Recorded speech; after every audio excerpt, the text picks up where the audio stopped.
So now we're going to talk about Jacob's encounter. So what are some of the things you guys know about Jacob?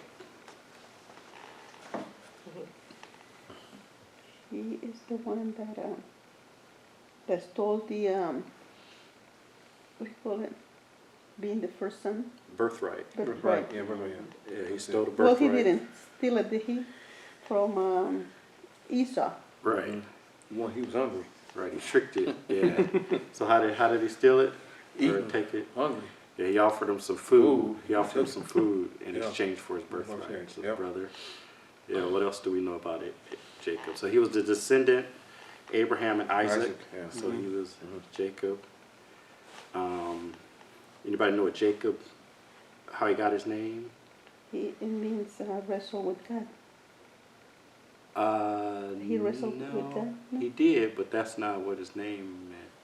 Oh, Jacob is the one that grabs the heel. Yeah, exactly. So he was a twin, Yeah. and coming out of the womb, he grabbed his brother's heel. So they called him. Jacob means grabbing the heel, but that's a Hebrew expression that means Yeah. deceiver Yeah. or trickster. So his name is deceiver or trickster. So, you're starting off bad in life when your mother names you deceiver.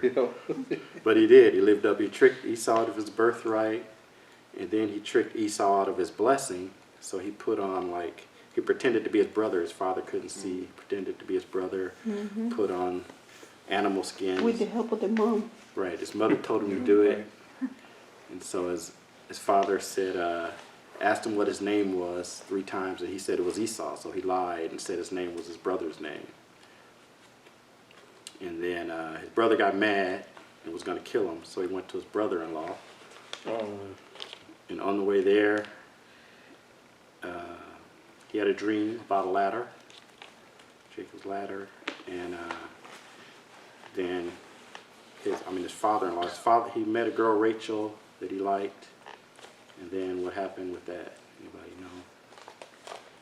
Well, he Was that the worked. one- Was that the one where he worked? I don't remember if it was Jacob, but he worked for 7 years Yes. to marry Right. Rachel, and then whoever it was, her father gave him the other daughter. So then he Right. worked for 7 more years. Like, Yeah. wait a second. So his father said, I'll give you Leah. my daughter if you work for Yeah. 7 years. And then on the wedding day, the father switched them and gave him the other Girl, yeah. not as fair. Leah. Leah. Yeah. She wasn't Gave attractive. the unattractive daughter. Yeah.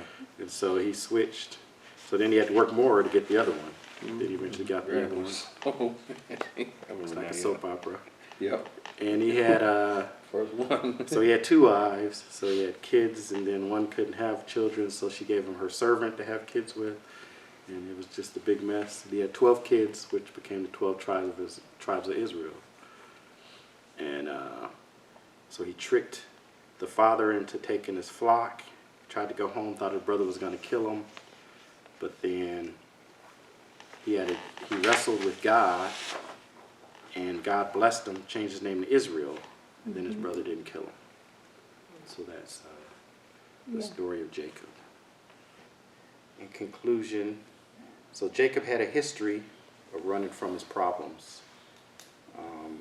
Jacob got everything through trickery. So he tricked his brother Esau out of his blessing. He tricked his father into giving him a blessing.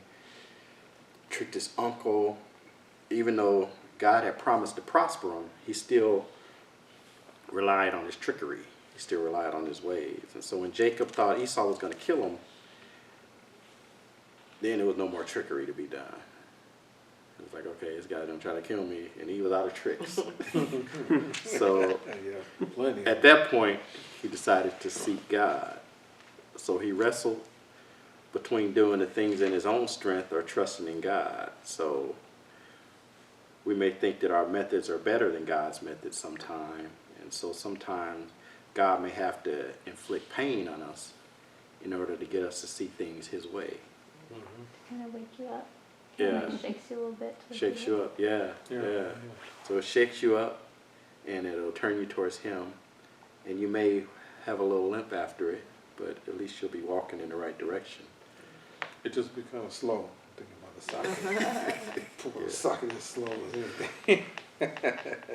So Jacob learned to trust in God and not his own abilities. So he he had a desire to be blessed from God, though. So he pursued it, and he struggled to obtain the blessing from God. So this tells us that.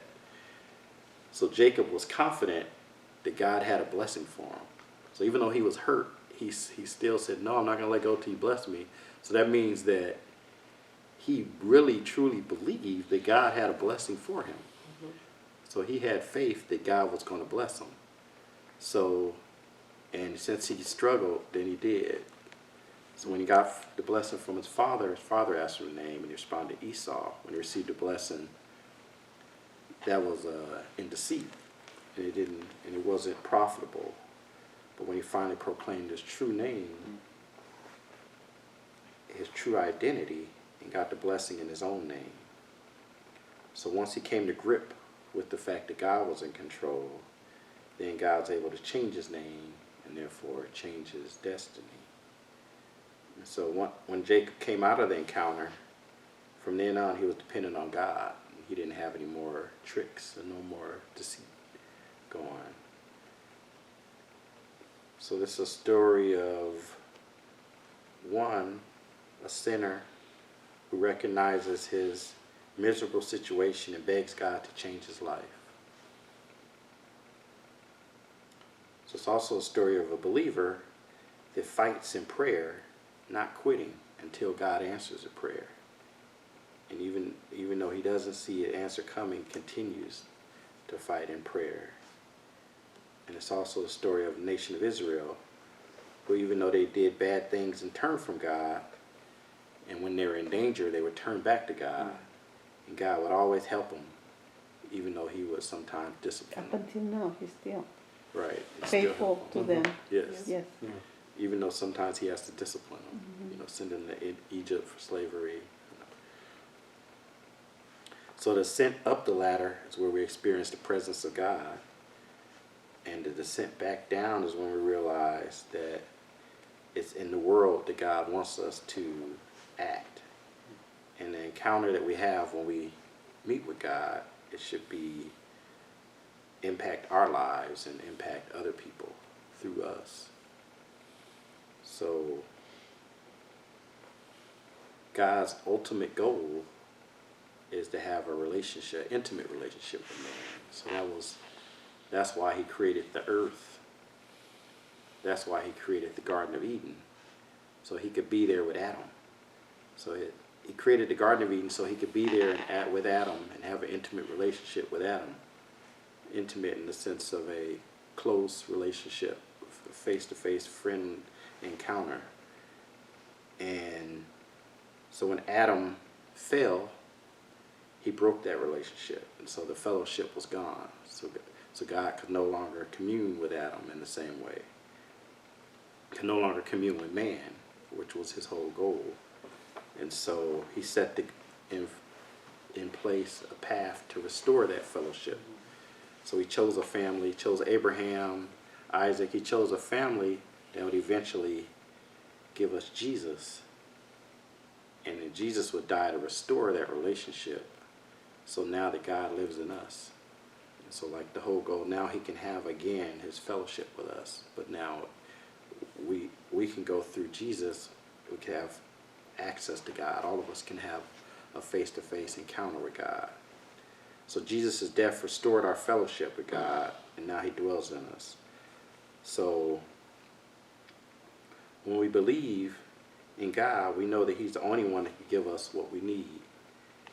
And we also know that he's the only choice we have, no matter what the consequences are.